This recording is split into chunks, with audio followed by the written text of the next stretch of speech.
Hi guys, it's Dia again, and I'm going to talk about the stats and ECs that got me into the Ivy League.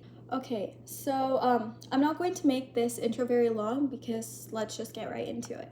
So the first thing that I'm going to be talking about is my GPA and rank. So as I said in the last video, I went to a large public high school in North Texas, and there was around 12 to 13 high schools in my district. I would say it was a pretty competitive high school. Okay, so my rank in high school was 1 out of 567 students, and my weighted GPA after I graduated turned out to be a 5.614, so it was a little bit less than that whenever I applied for college. And my unweighted GPA out of a 4.0 was a 4.0. In terms of the courses that I took, in freshman year, the only AP that I was allowed to take was AP Human Geography, and I did take it. Sophomore year, I took 4 APs. I took AP Biology, AP Computer Science A, AP Seminar, and AP World History. Junior year, I took 7 APs. I took AP Research, I took AP Chem, AP Environmental Science, AP US History, AP Calc BC, and AP Computer Science Principles. The reason I took Principles after CSA was because the counselors kind of like messed up my schedule and nothing else really fit, so I had to take the course that's technically supposed to come before CSA after. It wasn't really that bad. I would not say it was the most enjoyable class, but yeah. Those were the 7 that I took junior year. And then senior year, I took 7 APs. And senior year, I took AP English Literature, AP Physics 1, AP Macroeconomics, AP Art 2D, AP French, AP US Government, and AP Statistics. I actually don't know if that was 6 or 7, but yeah, I took those APs senior year. So whenever I was applying, it just asked me to list my most recent course schedule. I think it's really important to take the most rigorous classes that your school offers, because it shows that you're putting an effort and dedication into the coursework, and colleges, I'm pretty sure, like seeing that. I also did report my AP scores for I think almost every AP exam that I did take, and these are the AP exams that I took. In terms of foreign languages, I took French all 4 years. I actually did not end up taking the AP exam, which is not what I had originally planned, but because of how things turned out with how my AP French class was structured, I didn't think I was ready to take the AP exam, so I just did not end up taking it. Also, the reason I took, this might be a little different, but the reason I took AP Physics 1 as a senior rather than like a sophomore or junior when most people take it is because up until my sophomore year summer, I thought I was going into medicine. So I decided to take AP Bio and AP Chem my sophomore year and my junior year instead of taking physics, because I didn't really think like physics would have been as important in order to be a doctor. Except I ended up changing into the CS pathway that summer between my sophomore year and my junior year. And by then it was too late to change my junior year classes, so I ended up taking physics my senior year. So that's just to explain that. These are all of the classes I took freshman year. These are all the classes I took sophomore year. These are all the classes I took junior year. And these are all the classes I took senior year. Testing. So I know a lot of people take the SAT. In fact, I think it's more normal to take the SAT, especially considering my high school. The SAT was the one that was offered through the school. But I actually ended up taking the ACT because I just felt it was a better test for me and the way that I tested. And I only took it one time. I got a 35 and I didn't feel the need to improve on my score, so I just submitted the one-time 35 that I took. And my sub-scores were 36 in math, 36 in writing, 34 in reading, and 32 in science. And honestly, with the ACT, I don't know if it's the same with the SAT, a lot of it depends on the curve of the specific test that you do take, because I know missing 2 questions on science on some ACTs does not drop your sub-score 4 points, but the one that I took, that did happen. I think for others, it only drops it like 1 or 2 points. I'm not sure, I could be wrong, but again, it's a little bit based on luck, and then a lot of it is based on how well of a tester you are. So I don't really think standardized scores are the best way to show that you're an amazing applicant. That's just my take on it. In terms of awards that I submitted, looking at my application, I haven't looked at this since I finished the college application process, but whenever I was listing it, I put Morgan Stanley Jumpstart Scholar, and then parentheses, approximately 120 scholars chosen for 2023 to 2024. And that was only a award that I got my senior year, and it technically isn't an award. It was an internship, but you were chosen as a scholar, so I just listed it as an honor. And the level of recognition was national. My second honor that I put was that I was a Koch Scholar semifinalist, and in parentheses, I put 1.45% selection rate. And again, that was only an award in 12th grade, and it was a national level of recognition. The third honor that I put was HOSA International Leadership Conference Top 5 Community Awareness Team. So in one of the events that we competed in my junior year, we placed top 5 out of 6,450 teams approximately, and I listed that.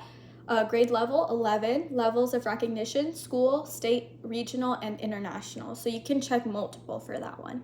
And that's because we advanced through competition. We competed in our area competition first, and then we advanced to state, and then we advanced to the international competition. The fourth honor that I put was BPA National Leadership Conference. Okay, this one specifically, I don't know if you're technically allowed to do this, but I kind of viewed it as a loophole to put more awards than they allow you to put. And I kind of put all of my BPA National Leadership Conference awards in one title. I just separated it with the little bar icon. So I put top 5 for SQL Database Fundamentals, which is an event I competed in 11th grade, and Parliamentary Procedure Team, which is an event I competed in 10th grade.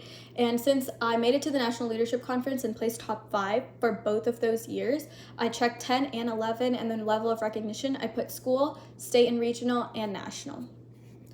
And for my last honor, I put that I was a Riley's Way youth leader because I was selected as one out of 120 young leaders for a fully paid leadership retreat.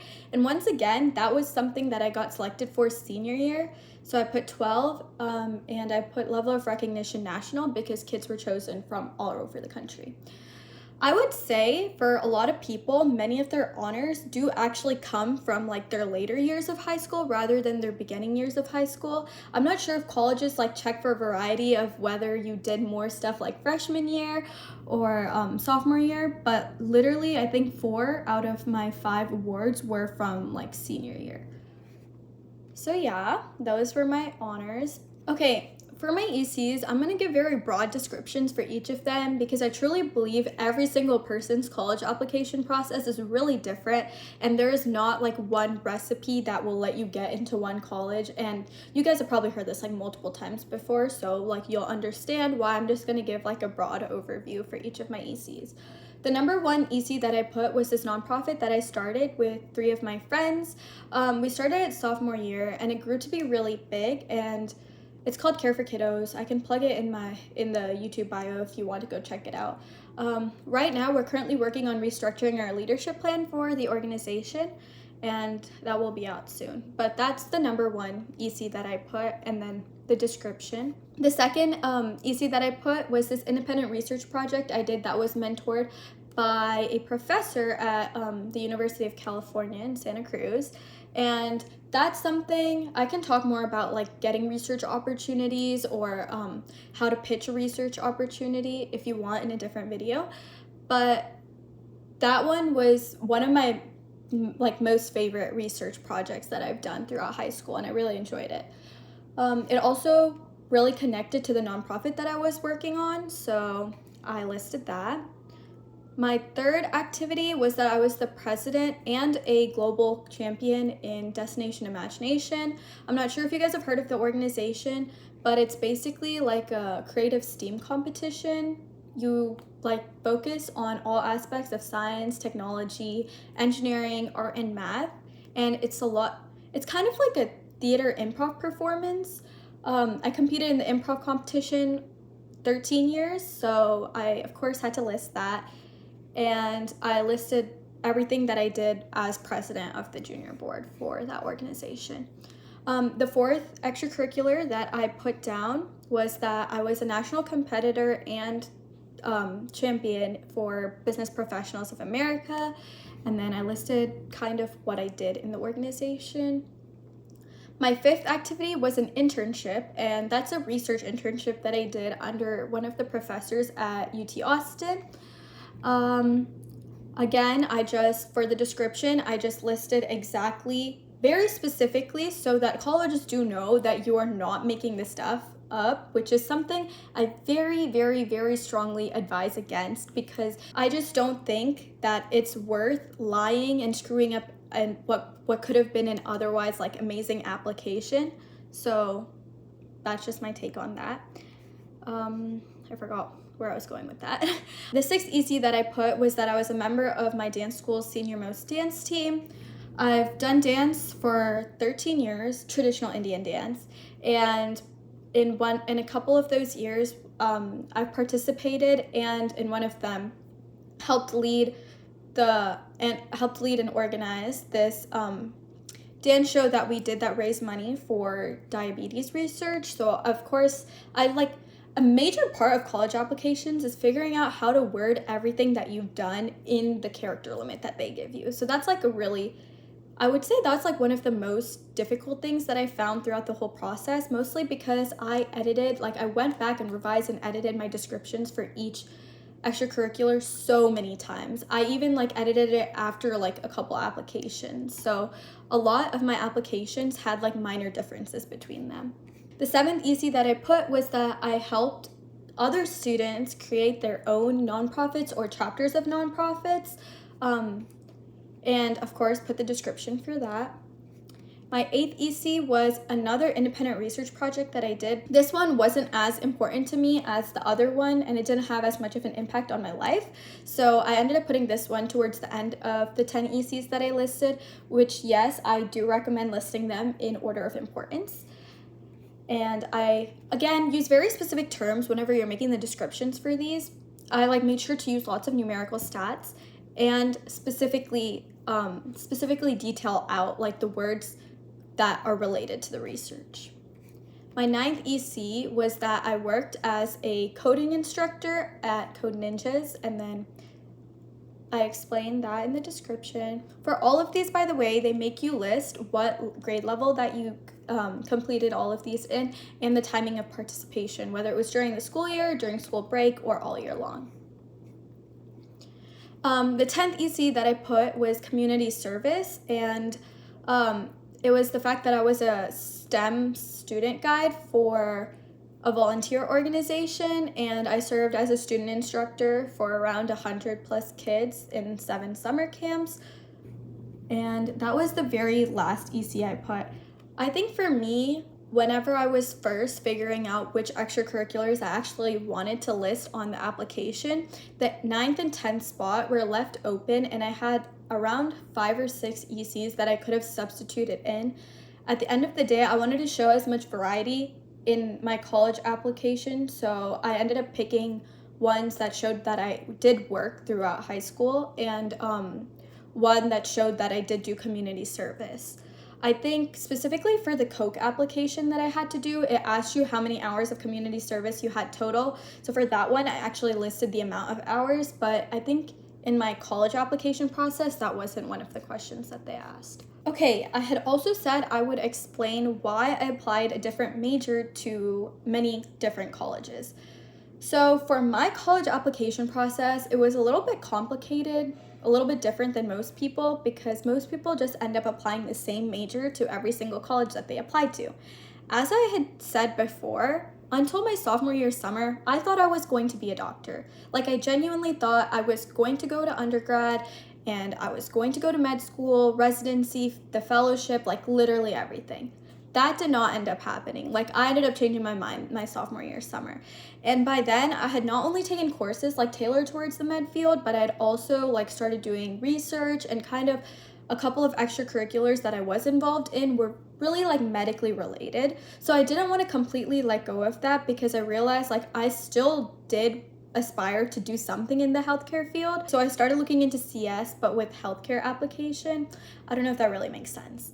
But that made me realize that whenever I'm applying to colleges, I don't want to limit myself to only the computer science major. So for every single college that I applied to, I ended up searching for their undergraduate majors webpage, and I would scroll down the list of majors and kind of open the tab of any majors that really looked interesting to me and kind of combined my like love for statistics, which I ended up discovering my senior year when I took AP Stats. I really liked that class, and econ combined with CS and some sort of healthcare application, which is basically like every field, but it's like a very niche part of every field, which is why it was kind of difficult to find a major. Obviously, for some colleges, I did end up applying straight CS, like UT Austin and the University of Washington, which I got rejected from, and a couple others. I did apply straight, Georgia Tech, I did apply straight CS, mostly because I like their CS program the most compared to other majors that they offered.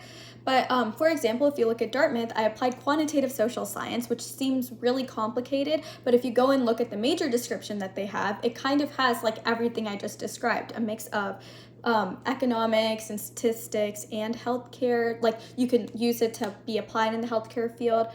So yeah, like I had a wide variety of majors that I applied to. Like Vanderbilt, I applied as a pre-med major, which was like, is the universe trying to tell me to become a doctor? And I got waitlisted, so the universe was like, do not do that, Dia. So yeah, that was the end of my pre-med aspirations. But I don't know if that kind of method will work for everyone. I think it truly depends on the person.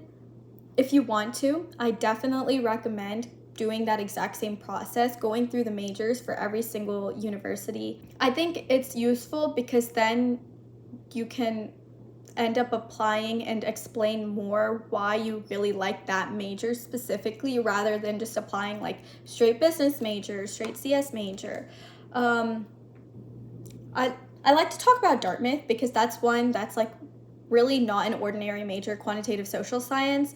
And specifically for that school, I think my interview is the reason I did get in. I know this is not a stats and ECs plus interview video, but I have notes on all, actually, I'll make that a different video, this is getting too long. If you guys want me to talk about the interview process for every single college that I got interviewed for, which is not all of them, but a good amount, like I had a lot of interviews. I like took notes about what they asked for and how I responded and how I felt after each interview, so I can make that into a different video if you guys want. You guys can also always DM me on Insta for any questions. I've been pretty responsive on there, so yeah. Yeah, any other questions you can drop in the comments and I will completely be willing to answer. I think I covered everything. I'm not sure. Thank you for joining me in my YouTube influencer journey. Bye. Thank you.